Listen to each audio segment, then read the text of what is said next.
Bonjour à tous. Je suis prof en management de l'innovation et ça fait 10 ans que je travaille sur les jeux sérieux. D'abord parce que je suis une grande utilisatrice pour mes cours et puis aussi parce que je fais de la recherche là-dessus. Est-ce que ça peut améliorer par exemple la performance sur un certain nombre de critères? Qu'est-ce que ça change dans la relation entre prof et élève, etc. J'aimerais partager avec vous quelques regards sur ces dispositifs. Du coup, j'ai pris un titre un petit peu... pas provocateur, mais est-ce qu'on peut en former des meilleurs commerciaux grâce à ces jeux? Alors à quoi rêvent nos étudiants? Puisqu'on est quand même dans le domaine de l'éducation et enseignement supérieur, on travaille avec des clients qui sont notamment nos étudiants. Eh bien, ils ont plusieurs rêves. Je vais prendre les miens d'étudiants, ils ont au moins 3 rêves. Le premier, c'est qu'ils veulent changer le monde, parce que le monde actuel, on va dire, ne leur convient pas. Le deuxième, c'est que pour cela, ils ont besoin d'avoir quelque chose d'extrêmement différent, d'extrêmement personnalisé comme parcours. C'est quand même un défi quand la promo fait 750 étudiants. Et puis aussi, de façon plus pragmatique, puis ils ont un côté quand même très pragmatique, ce qu'ils voudraient, c'est un boulot. Enfin, en l'occurrence, un salaire leur suffirait, mais il faut passer par un boulot. Ça renvoie à quoi rêve le recruteur. Et le recruteur a des rêves lui aussi. Il en a 3. Et en fait, ces rêves, ils lui viennent d'où? Donc ces rêves, c'est par exemple ce que l'on va remonter quand on travaille avec les entreprises sur les feedbacks, sur nos étudiants qui partent en stage, ou sur les rapports qui vont être faits, par exemple par la FNEJ ou l'Institut de l'entreprise. Et en fait, on va avoir ces 3 composantes-là. On veut des étudiants avec des connaissances sur les dernières sorties, nouveautés, tendances, etc. Il faut que vraiment ils soient au fait de tout ce qui se passe. Donc il faut qu'on intègre notre recherche là-dedans. Ça, on sait faire.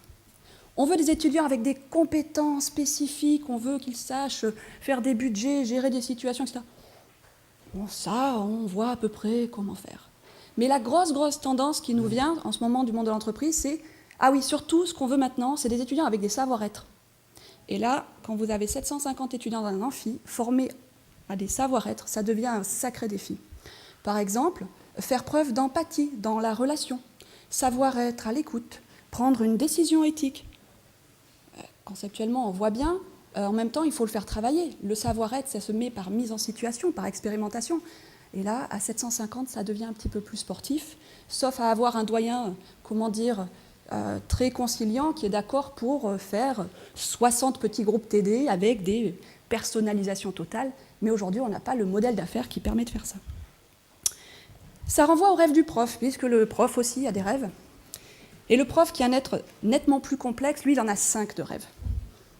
Son premier rêve, c'est qu'il veut que ses étudiants soient contents. La satisfaction de ses étudiants. Pourquoi il veut ça? D'une part, ça lui fait plaisir, il passe un certain nombre d'heures en cours, mais aussi parce qu'il est évalué en fonction d'accréditation. Il a besoin de ça, il doit atteindre aussi des scorings. Dès qu'on fait, par exemple, dans mon institution, au moins 12 heures de cours sur n'importe quel cours, on est évalué dans tous les sens, etc. Donc là, c'est son premier rêve. Son deuxième rêve, c'est, tant qu'à passer du temps avec les étudiants, autant qu'ils apprennent quelque chose d'un point de vue théorique. Si je leur fais un quiz avant et après, mon cours a servi à quelque chose, si possible, en améliorant. Et puis il a un troisième rêve qui est, si ce que je leur apprends pouvait leur être utile dans la vraie vie. Vous savez, la vraie vie, cet endroit qui n'est pas dans l'école, cet endroit, la vraie vie. Donc la transférabilité de ce qu'ils apprennent. Là, il y a un gap total, enfin assez fort, notamment sur les aspects comportement qu'on nous demande de travailler. Et puis il y a 2 autres rêves. Ces 2 autres rêves, ce ne sont pas forcément des rêves de prof en tant que tels, mais plutôt une vision plus organisationnelle. Donc on va dire des rêves de directeur de programme ou des rêves de directeur d'institution. Mais tant qu'à faire, quitte à développer tous ces outils en innovation pédagogique, est-ce qu'on peut en tirer un bénéfice organisationnel? Pas forcément financier, mais par exemple, on met à plat nos pratiques, on améliore la qualité des processus. Par exemple, on va rebooster l'envie et l'amour d'enseigner dans des institutions qui sont drivées par des critères ultra-académiques de recherche. Donc on peut un peu renouveler ça.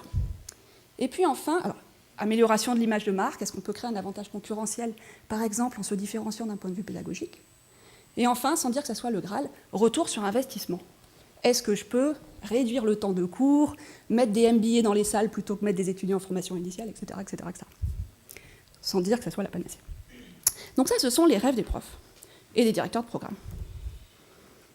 Aujourd'hui, ce qui m'intéresse particulièrement, c'est ce gap entre learning et doing, c'est-à-dire qu'il y a des choses qu'on sait très bien dire ou très bien expliquer, et il faut à peu près 30 secondes pour les comprendre. Ben voilà, dans une situation de crise, il faut pouvoir être à l'écoute et faire preuve d'empathie. On est tous capables de le comprendre. Et puis après, on va en situation, et c'est très difficile à mettre en œuvre. Comment on peut travailler là-dessus? avec les jeux, par exemple, pour réduire le learning doing gap. La première option, c'est changer peut-être de façon de former. Donc, c'est-à-dire que moi, quand j'en ai 750, en me disant, voilà, Hélène, tu as un cours sur mindfulness. Mindfulness, c'est conscience de soi en situation de management. Waouh! Puis après, il faut l'opérationnaliser. L'autre option, c'est d'améliorer la motivation des apprenants pour traiter la situation de façon différente. Par exemple, en encourageant les gens à prendre l'escalier plutôt que l'escalator. Par exemple, en encourageant les gens à trier les déchets. Par exemple, en faisant en sorte, pendant les longs voyages en voiture, que les enfants se tiennent calmes à l'arrière. Ces dimensions-là, ce n'est pas une dimension cognitive que l'on va chercher à toucher. C'est-à-dire qu'on est tous capables de comprendre que c'est mieux de marcher, que c'est mieux de manger 5 fruits et légumes, que c'est mieux de... Mais pourquoi on ne le fait pas? Et en fait, moi, mon approche des jeux, c'est surtout de penser comment on peut réenclencher un dispositif de motivation dans 3 situations différentes, quand ça nous semble tellement rébarbatif, quand ça nous semble tellement compliqué que je ne serais pas capable, ou alors quand ça nous semble tellement évident que pourquoi y consacrer du temps. Parce qu'il y a aussi ces problématiques-là. On vous les dit, vous avez bien compris. Pourquoi y passer 3 heures? Oui, vous avez bien compris, mais à quel moment vous comprenez comment on opérationnalise? Voilà. Donc voilà pour les raisons pour lesquelles on s'est lancé dans l'utilisation des jeux, notamment sur des aspects comportementaux. Donc on a décidé de travailler notamment avec des jeux de vente pour des étudiants donc en école de commerce, qui sont des étudiants niveau licence, et ils ont un cours de vente obligatoire. Alors en même temps, ce qui est très bien quand on est prof, c'est qu'on travaille avec des étudiants. Les étudiants, ça reste quand même la population au monde la plus étudiée après les souris blanches. Donc on peut tester des choses. Donc on va faire 2 groupes. Un groupe classique, on lui fait la formation de vente, 30 heures classique, avec les mises en situation, où on peut faire un sketch, etc. Et puis un groupe Serious Games, et c'est-à-dire que lui, il va pouvoir accéder au jeu pour s'expérimenter. Donc sur un cours de vente et négociation, nous, les cours, grosso modo, c'est 30 heures, 27-30 heures. Il y a à un moment un travail personnel sur les comportements d'achat. Voilà, comprendre le comportement d'achat de mon client et m'y adapter. Donc là, dans le groupe classique, lecture d'un document. Le document, en fait, c'est le document support du jeu. Il est sympa à lire, il y a des images, enfin, bon, voilà. Le groupe 2, il n'a pas accès au document, il joue le jeu. Donc il va jouer ce jeu-là, etc., pendant 2 heures. À la fin de ça, on fait 2 examens. Examen théorique, puis l'examen, entre guillemets, pratique, pour voir s'il y a un transfert. Examen individuel théorique, classique total, on fait des questionnaires, et puis les étudiants vont noter cela. Examen individuel pratique. Comment on peut faire un examen qui va montrer la capacité de transfert? Alors là, c'est 150 étudiants, donc répartis en 2 groupes. Ce que l'on a fait, c'est qu'on a demandé à des chefs de produits, des Decathlon, Leroy Merlin, etc., de venir avec chacun un produit différent. Et on a fait venir 10 entreprises et on a fait passer tous les étudiants en individuel sur un sketch. Leur objectif était d'appliquer avec un vrai produit et un vrai professionnel dans une vraie situation. Et comment on peut considérer que cette situation est valide? Eh bien, les professionnels venaient recruter. Si vous étiez bon, ils vous recrutent, ils vous paient un apprentissage, etc. Donc on considère que c'est une situation assez valide. Alors, qu'est-ce que ça a donné comme résultat? Prenons le cas 1. Donc là, c'est mon matériel pédagogique et de recherche. On prend un étudiant sans expérience commerciale. Donc, par exemple, il est en découverte totale, il vient de prépa HEC, il n'a pas fait un stage encore, enfin, généralement peu. On le forme classiquement. Lui, il va lire les documents. Il fait les tests, il a des bons résultats théoriques. Et puis, il a des résultats pratiques honorables. Bon. Deuxième option. Un étudiant sans expérience commerciale, formé par le jeu, bon résultat théorique, mais pas différenciant, c'est-à-dire que ce n'est pas supérieur, et honorable résultat pratique. À ce stade-là, on se dit, tiens, c'est étrange, on n'a pas noté de différence notable. Étrange. Autre cas de figure, renforcement de compétences. On va prendre dans ce groupe-là des étudiants qui ont un tout petit vécu. ils sont passés une semaine en entreprise, on fait un tout petit bout de stage. C'est les mêmes étudiants dans la même promo, sauf que c'est pas forcément, ça n'intervient pas exactement au même moment. Ça peut être des gens, par exemple, issus d'admission parallèle, ça peut être des gens issus de BTS, de DUT, donc ils ont un minimum d'expérience. Une étudiante avec expérience commerciale, formée classiquement, faible résultat théorique. Donc là, ça nous laisse à penser que ce n'est pas tout d'avoir des modèles d'innovation pédagogique. Il faut avoir des modèles d'évaluation qui aillent avec ça, parce que finalement, là, on a un modèle d'évaluation théorique qui ne reflète pas ce qu'on leur fait faire.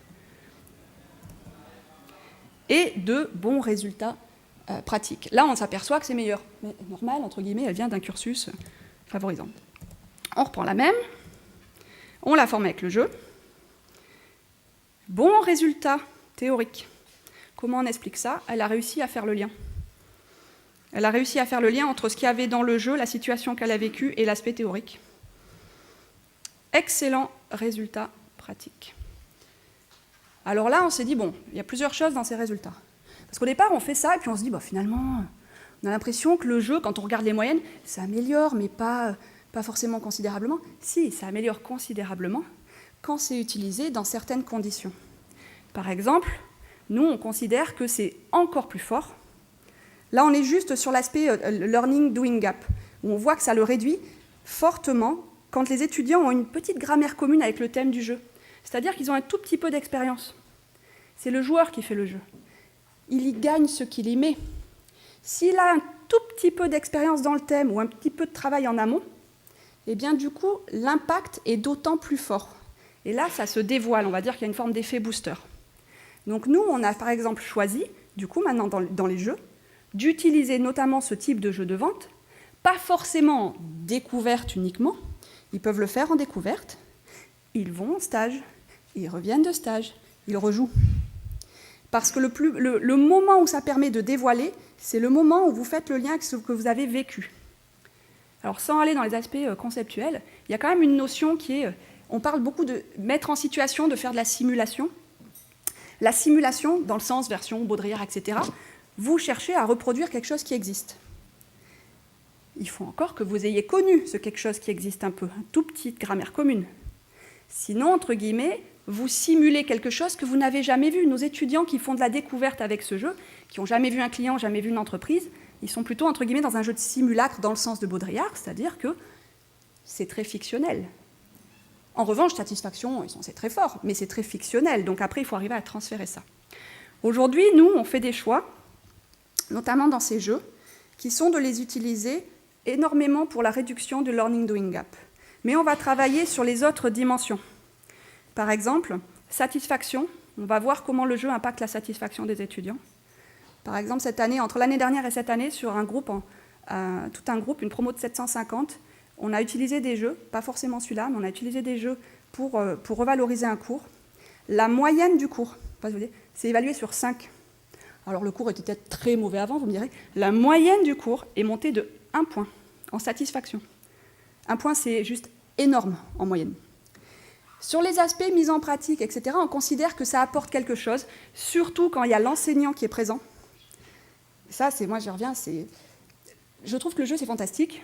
Je trouve qu'avec nos étudiants, surtout en formation initiale, il y a ce besoin quand même d'accompagnement pour favoriser le transfert. Si on veut réduire le learning-doing gap, il faut que quelqu'un explique, voilà, dans ce jeu, c'est comme ça, comment ça peut se passer dans ta situation, comment on fait du lien, etc. Et souvent, on a les craintes, enfin moi, je le sais, pour avoir vécu, les profs ont des craintes en disant, ça va réduire mon plan de charge, moi, je vais faire autre chose, etc., qu'est-ce que je deviens? Alors qu'en fait, ils ont non seulement un rôle à jouer, mais un rôle d'expert à jouer. Ce n'est pas juste de bien connaître le jeu, c'est de faire du transfert. Et moi, je pense que les jeux vont revaloriser le statut du prof et qu'à un moment, il faudra que les profs soient reconnus ou certifiés sur certains des jeux qu'ils animent, parce que c'est une compétence distinctive. Et puis, on s'aperçoit qu'il y a de très forts effets, notamment sur mon organisation. En fait, ça nous a permis, sur les bénéfices organisationnels, de repositionner et de remettre en marche un certain regard sur la pédagogie, son rôle, sa place, etc., puisque ça nous a permis de retravailler en profondeur avec les étudiants. Aujourd'hui, on a des méthodes pour calculer l'impact sur le retour sur investissement, c'est-à-dire est-ce qu'une entreprise qui met ça en place peut améliorer son chiffre d'affaires, etc., etc. Sauf que c'est l'accès aux données qui reste un petit peu délicat, mais nous pensons qu'on pourra évaluer ça assez rapidement sur notre propre organisation. Voilà, quelques éléments de partage. Ah. Bon. Je vous remercie. Merci beaucoup, Hélène.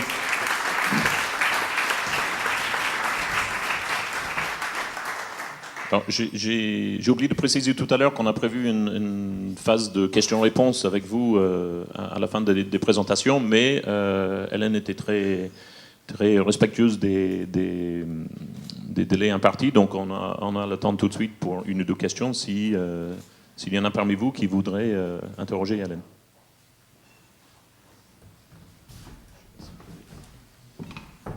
Je vais vous passer le deuxième micro.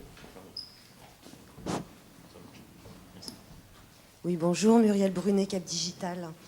J'avais très envie de vous demander quelle a été la complémentarité entre vous et Nathan dans la conception de ce jeu, dans l'élaboration de tout ça.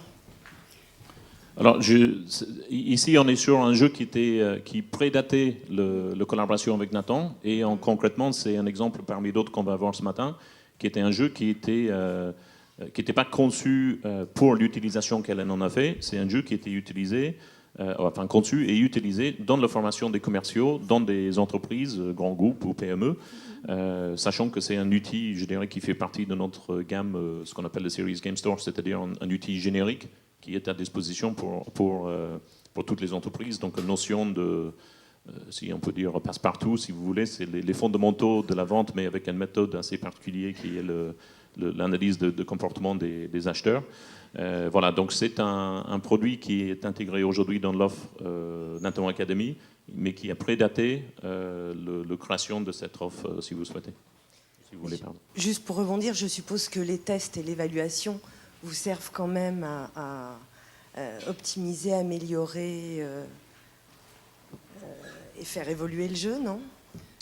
Oui, en fait, c'est que ce soit dans le monde académique ou le monde des entreprises, on est en permanence à l'écoute justement de nos clients et les retours et les remontées qu'on peut nous donner. Pour rien vous cacher, c'est un élément qui n'est pas si facile à gérer parce qu'on a souvent affaire avec des décideurs, des gens comme Hélène dans le monde académique ou des directeurs de la formation ou des gens qui détiennent les budgets dans le monde professionnel. Et ces gens-là sont un peu entre nous et les utilisateurs, les joueurs, les formés. Et donc c'est tout un mécanisme à réfléchir, à mettre en place pour avoir les véritables retours des personnes formées et pas juste la perception que ces personnes peuvent donner à ceux qui sont entre nous. Mais voilà, ça fait partie aussi des choses qui évoluent et on est de plus en plus, enfin tout le monde entend parler des big data, etc. Donc nous aussi on suit ces tendances et l'enjeu quelque part pour nous c'est de beaucoup plus près, pas physiquement, mais beaucoup plus près de pouvoir interpréter l'usage qu'on peut faire de ces outils et, comme vous dites, faire évoluer les outils en fonction des usages et les résultats que ça donne sur le terrain. Pour compléter par rapport à ça, il y a l'outil, mais côté intermédiaire, nous, on a travaillé sur reconfigurer nos conditions d'utilisation. Parce que l'outil, aussi génial soit-il, en fonction du public, de l'intention, du cours, etc., il y a peut-être plusieurs conditions d'utilisation possibles. Et nous, on a expérimenté des conditions qui soient accès libre sur la plateforme Moodle, en autonomie, en équipe, etc., etc. Et après, à chaque situation convient une condition d'animation un peu plus spécifique. Mais je reviens à un point qui est, nous, dans notre situation, on est revenu sur le jeu est inscrit dans le cadre d'un cours. Donc il est dans le curriculum et il y a quelqu'un qui est là pour l'animer, qui a une autre compétence que donner le code Wi-Fi et le code licence. C'est-à-dire qu'il y a une vraie compétence pour expliquer à quel moment ça sert par rapport au cours et pourquoi. Et ça a permis aussi de revaloriser le prof, parce qu'à un moment, le prof, même si le directeur de programme l'achète, le prof, c'est le gatekeeper. C'est lui qui l'utilise ou pas, c'est lui qui décide ce qu'il met dans son cours, du moins chez nous. Et s'il n'est pas avec nous, ça ne fonctionne pas. Et donc, on a fait des choix forts dans ce sens-là pour revaloriser l'intermédiaire dans sa prise de position par rapport à ce type d'outil. Voilà, et donc ça fait partie des choses qu'on évoquera avec Frédéric de Nathan tout à l'heure. C'est justement au-delà de l'outil, bien sûr, dans l'offre qu'on vous propose aujourd'hui, il y a tout un bouquet de services, d'accompagnement, de formation de formateurs. Hélène a parlé de certification tout à l'heure, c'est aussi une piste intéressante à creuser, parce que nous, dans le milieu professionnel, on a ces pratiques, on certifie des formateurs à l'animation des formations qui se basent sur nos jeux. Voilà, donc ça fait partie de notre offre auprès du monde académique. C'est pas juste vous envoyer comme ça des codes d'accès ou un accès à des outils, mais aussi vous accompagner, comme a dit Hélène, dans la mise en place de ces outils dans des situations diverses et variées dans vos établissements respectifs. Je pense qu'il y avait peut-être on va prendre une deuxième question avant d'enchaîner avec le deuxième témoignage, monsieur.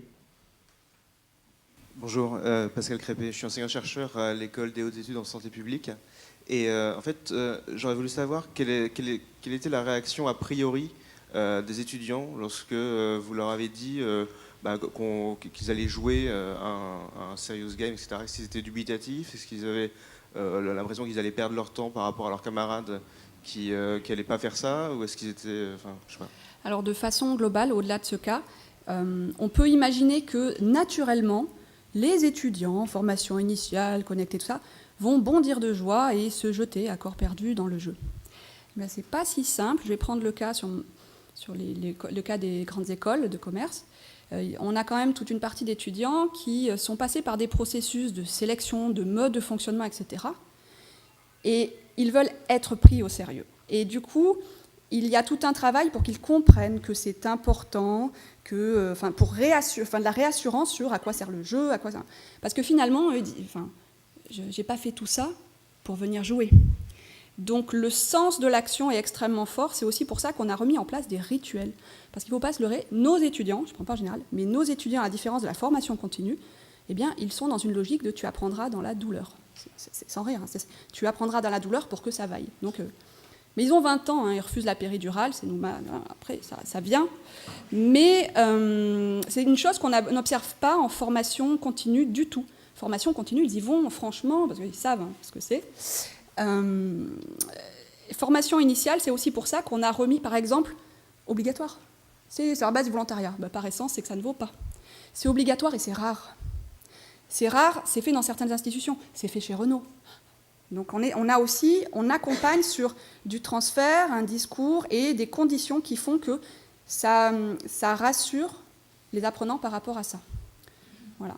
Et surtout, on a sorti le discours de « c'est un dispositif pour vous faciliter la vie ». Parce que pour eux, ça peut être pris comme une marque de déconsidération. Ils sont là pour être challengés. Non, c'est un dispositif pour dévoiler d'autres types d'apprentissage, de comportement, de compétences qu'on n'arrive pas à dévoiler d'une autre façon. Mais on est sur la limite du hard fun, quoi. On n'a pas un discours de voilà, on va rendre tout facile. Non, c'est une prestation, nous dans les discours, c'est une prestation, c'est du haut de gamme, c'est quelque chose qui est différenciant, vous n'avez pas accès à ça tout le temps, ni partout, etc. Ça a un sens bien spécifique, c'est très ritualisé. Ouais, donc vous êtes obligé de bien le marketer auprès des étudiants au final. Ah, complètement, bien sûr. Ouais, auprès des profs aussi. Merci Hélène. D'accord, une dernière question. Si vous voulez, juste derrière vous, il y a le micro qui arrive, s'il vous plaît. Merci. Mariam Kefi, Esiam Cholet. Alors moi, ma question, c'était par rapport aux résultats obtenus à l'issue du jeu. Et... Oui, c'est vrai que vous avez le micro, mais je n'ai pas l'impression que ça marche. Je sais pas si ça marche. Attendez, je vais vous passer le... Et donc, par rapport aux résultats obtenus, est-ce que les résultats, quelque part, ne sont pas modérés par le profil des jeunes ? Un profil terrain, un profil plutôt académique, vous voyez ? Donc ça, c'était ma première question. Deuxième question, est-ce qu'il y a une phase de débriefing après le jeu ? Une phase de débriefing où on synthétise, on fait le lien avec les concepts, voilà. Alors, sur la première remarque, on pourrait se dire, c'est le fait qu'ils aient déjà fait ça qui va neutraliser tous les résultats. Non, pour avoir refait ça plusieurs fois, non. Donc, si vous voulez, je peux vous transmettre l'article de recherche avec tous les tests statistiques, etc. Mais on l'a bien retravaillé dans tous les sens, on l'a refait tourner sur d'autres groupes et d'autres populations. L'effet est lié à la condition d'utilisation, à cette utilisation. Mais effectivement, je peux vous transmettre ça. Et du coup, qu'est-ce qu'on en tire comme conséquence ? Nous, pratico-pratique, un jeu, Mais par exemple, on va dire il y a une demi-journée. Sur une demi-journée, il y a le prof, il fait un briefing, il explique le concept, il explique de quoi il s'agit et son cours, etc. On joue assez rapidement. Et ensuite, toute une phase de débriefing. C'est-à-dire que pour une session de jeu qui peut faire une session de... Ça marche si je m'approche? Pour une session de jeu qui peut faire 45 minutes en individuel, eh bien, on va avoir, nous, un pack de 3 heures. Donc le prof fait 3 heures de face à face, dans lesquelles il y a 45 minutes peut-être qui sont fouées sur le jeu. Briefing, jeu, gros débriefing avec apport conceptuel. Voilà. Et à chaque fois qu'on prend un jeu, on pense à cette structure-là, parce que c'est la structure qu'on répercute dans nos cours. Merci Hélène, c'est passionnant et je sens qu'on pourrait enchaîner avec des questions si vous voulez bien, messieurs. Notez votre question pour tout à l'heure et on reviendra dans la séance de fin. Voilà, donc pour enchaîner avec notre deuxième et troisième d'ailleurs témoignage, parce que c'est un duo. Ici, on va profiter d'un retour d'expérience d'une opération qu'on a menée en 2 gros temps. Le premier, c'était une collaboration avec le groupe Renault dans la création de jeux pour la formation des forces commerciales au niveau mondial de l'ensemble du réseau commercial de chez Renault.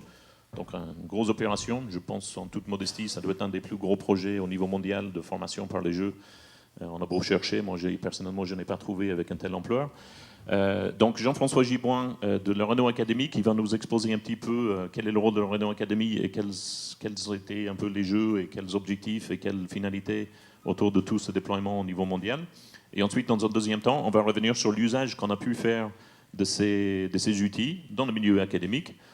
Donc là, c'était encore plus loin de l'exemple qu'on a vu avec Hélène. Ces jeux-là, au début, n'avaient zéro vocation à être utilisés dans le monde académique. Mais avec Nicolas, on va vous expliquer comment on est arrivé à faire des jeux concours autour de ces outils pour les étudiants. Et comme j'avais fait tout à l'heure, pour vous donner quand même un minimum de perception de ce que ça peut donner, un petit film de démo d'un des jeux qu'on avait réalisé dans le cadre de ce projet que Jean-François va nous exposer plus en détail dans un instant. On a parlé de marketing de ces outils auprès des étudiants. Bon, dans le monde de l'entreprise, on a exactement la même chose. Il fallait que les outils, les dispositifs globaux soient marketés, promus, expliqués. Il fallait vraiment appâter les apprenants. Et ça faisait partie des enjeux d'ailleurs que les parcours e-learning et un peu plus classiques qui étaient fournis n'intéressaient plus les commerciaux. Renault avait beaucoup de mal à faire que les commerciaux s'intéressent à l'acte même de formation parce qu'en gros ils s'ennuyaient, ils s'endormaient devant leur écran. Et donc le défi qu'on nous a lancé, c'était de trouver un moyen, peut-être à travers les jeux, la compétition, le défi, etc., de voir si on ne pouvait pas réveiller l'appétit de ces commerciaux. Donc un petit film de démo d'un des jeux en question.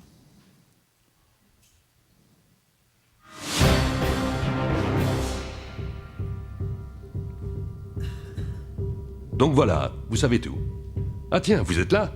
Vous voulez découvrir Ultimate Sales Manager, vous aussi? On vient juste de terminer, mais bon. Allez, je résume. Ultimate Sales Manager est un jeu de management. Vous incarnez un chef des ventes, homme ou femme, et votre équipe est composée de 4 vendeurs. Votre mission? Sauver une concession qui est en difficulté et qui obtient de moins beaux résultats que les autres. Vous avez 1 mois pour y parvenir et vous placer en tête du classement. Pour cela, vous allez devoir fixer des objectifs à vos vendeurs, surveiller tout ce qui peut se passer dans le showroom.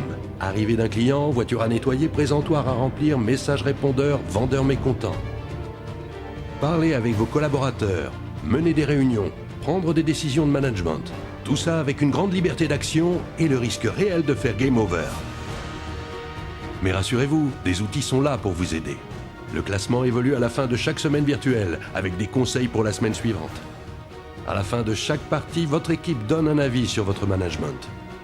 Vous pouvez recharger chaque semaine du jeu pour rectifier vos erreurs et tenter de vous améliorer. Ultimate Sales Manager, c'est plus d'1 heure de jeu, 6 missions intermédiaires, pas mal d'imprévus et une liberté totale pour manager votre concession comme si vous y étiez. Alors n'attendez pas, lancez-vous dans l'aventure et devenez vous aussi The Ultimate Sales Manager.